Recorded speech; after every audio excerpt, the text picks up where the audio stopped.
Olá! Hoje a gente vai explorar as fundações de uma das teorias mais antigas do direito, uma estrutura que sustentou a lei por séculos, mas que, hoje em dia, bom, ela está simplesmente desmoronando. Para começar, vamos imaginar juntos uma cena, uma fortaleza daquelas bem imponentes de pedra, erguida lá em 1804. Naquela época, ela era perfeita, muros fortes, um design impecável.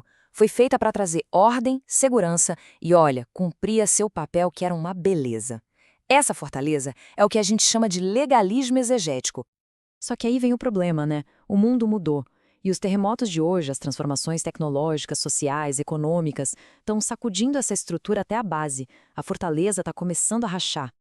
E nesta nossa análise, a gente vai inspecionar as 5 maiores rachaduras dessa fortaleza. Primeiro, por que a lei parece que parou no tempo? Depois, o problema das palavras que são vagas demais. Aí os pontos cegos, o que a lei não enxerga. Em seguida, a ilusão do juiz-máquina. E por fim, vamos entender por que esse sistema, no fundo, já estava destinado a falhar.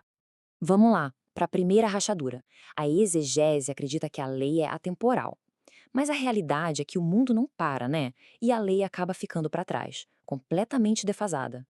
Olha só como a realidade pode deixar uma palavra sem sentido. Uma lei lá de 1916 protegendo a correspondência estava pensando em quê? Em carta de papel e tinta.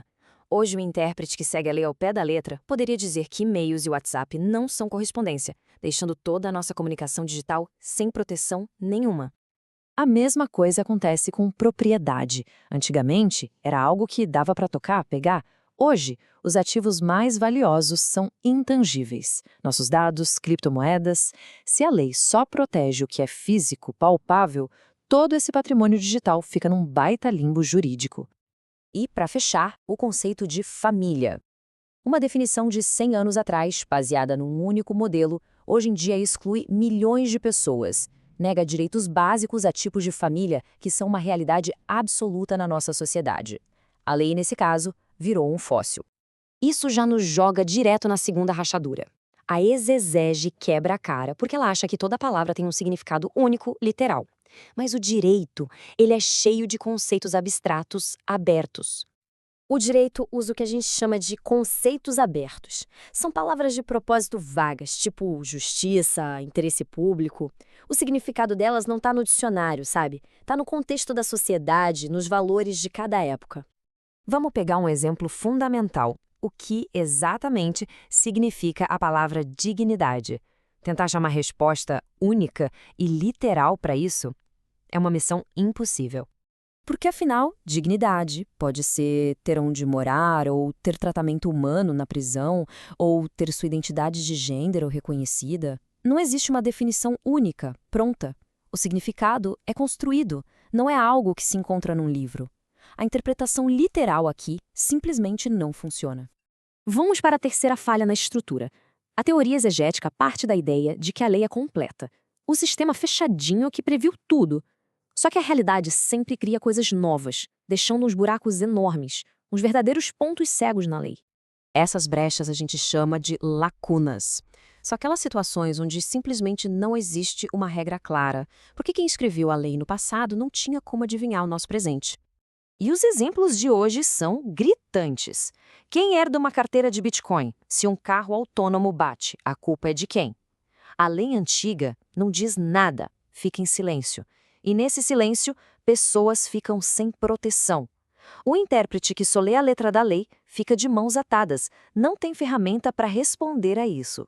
Isso nos leva ao quarto problema, e talvez o mais profundo de todos. A ideia de que a pessoa que julga é só uma máquina, uma coisa neutra, que aplica a lei no automático.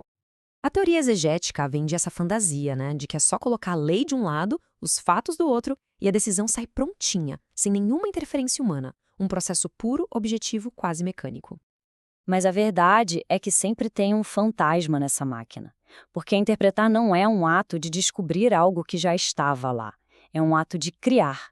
Escolhas humanas são feitas o tempo todo nesse processo. E aqui está o pulo do gato. Quem julga precisa decidir quais fatos realmente importam. Como interpretar uma palavra tipo razoável ou proporcional para aquele caso específico e qual regra aplicar. Cada uma dessas decisões é um ato criativo que é influenciado por valores, por experiências de vida. A máquina nunca foi automática. E assim a gente chega ao diagnóstico final. Quando juntamos essas 4 rachaduras, fica claro: a velha fortaleza simplesmente não foi feita para o nosso mundo. O contraste é gritante. A exegese assumiu que a lei era eterna, mas a realidade muda o tempo todo. Assumiu que as palavras tinham um sentido único, mas a realidade é plural. Assumiu uma lei completa, mas o mundo sempre traz novidades. E assumiu um juiz máquina, mas a interpretação é, na sua essência, humana e criativa. No fim das contas, a teoria não resiste ao teste da realidade. E isso nos deixa com uma pergunta enorme para o futuro. Se essa fortaleza já não nos serve, não adianta só ficar tapando buraco. Talvez seja hora de pensar numa arquitetura jurídica totalmente nova, uma que seja flexível, que aceite a complexidade e que, acima de tudo, seja construída para o mundo que a gente vive hoje.